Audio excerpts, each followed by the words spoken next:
Good morning. I'm here with Gary Parker of Barbecue to You in Point Fosdick, Gig Harbor, Washington. He runs a Texas-style barbecue restaurant, and Larry Fowler, who is a local author of the book we're talking about today is The Turn. So Gary, why are we standing with a book author here in your lobby? What is that about? Okay, so as always, as you heard me talk about before, you know, small business and barbecue particularly is about community, right? So as we've gone through all this COVID action, right, we look for ways to give back, and we talked about you know, the stuff we do with the Greater Gig Harbor Foundation, with the meals we provide there. We talked about the mission, but one of the other very special things we do is we made the realization, right, that we have this lobby and we're not using this lobby. So why not make this thing available to artists and authors and small businesses that have lost their ability to have access to the general public, right?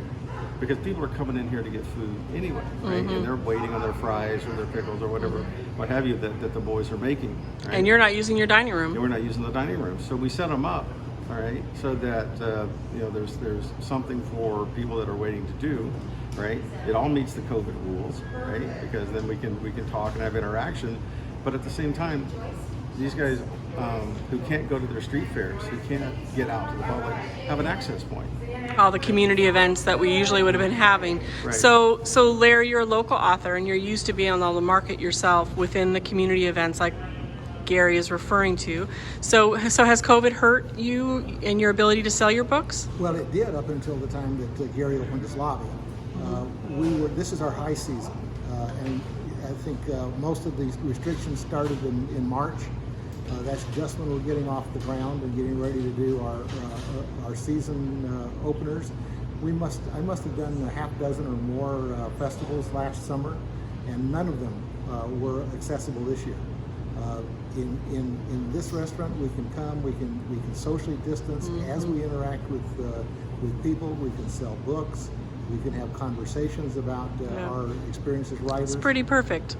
It's a pretty perfect sync up, isn't it? Because it meets the needs. And I think it also meets these goofy social needs we all have right now during COVID, where we're all kind of like, why do I have to buy my food this way? And got my kid on my hip, and I got, you know, I think it just lightens the whole thing to come in here and see something besides, you know, a barbecue person serving me my food, right? It gives me a chance to talk to an author, see local art.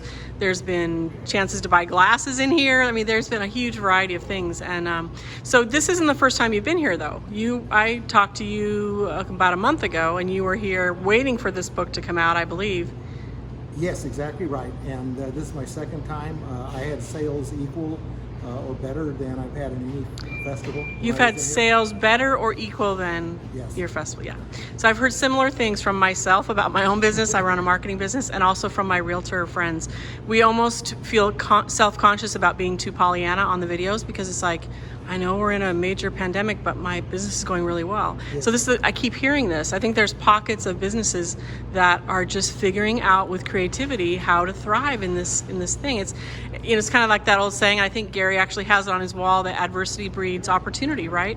This is a perfect example of how adversity has bred opportunity for people, and that in a way you never really ever would have worked together unless there had been a COVID crisis, right? Exactly right. So exactly right. Pretty powerful. So you're here for the rest of the week? I'm here until or the 20th. Sorry, today's Friday, so right, you're here so to I'm the here 20th. For about 9 more days. 9 more days, and they can buy a book from you, and if you run out, you'll get them one somehow. I have an order form they can fill out, and I'll sign it and mail it to them. And are you signing books? I'm signing books, yes. That's so cool. I have the Lincoln Raw book that's available for sale. And I have the Turn book available for pre-order. Okay, so I know you won't brag on yourself, so I'm going to ask you to brag on yourself. You said earlier this book is in a national library. You have been recognized as an author and a historian, correct? Yes, this book is in the Abraham Lincoln Presidential Library in Springfield. That's amazing. In Springfield, Missouri? Illinois, sorry. Okay. So you've done something right here. And I know you've got a unique way you go about your stories. Maybe we can do another video on that. But just how you've interviewed different people about their perspectives on Lincoln and brought those personal accounts to your book. That's right. What I remember from my conversations with you in the past. Yes. Very much so.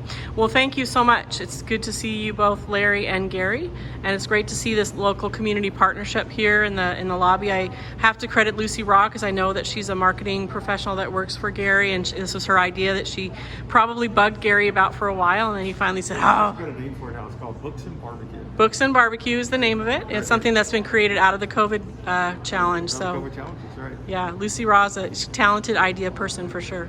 So thanks, gentlemen. We'll talk again. Right. Take Thank care. you.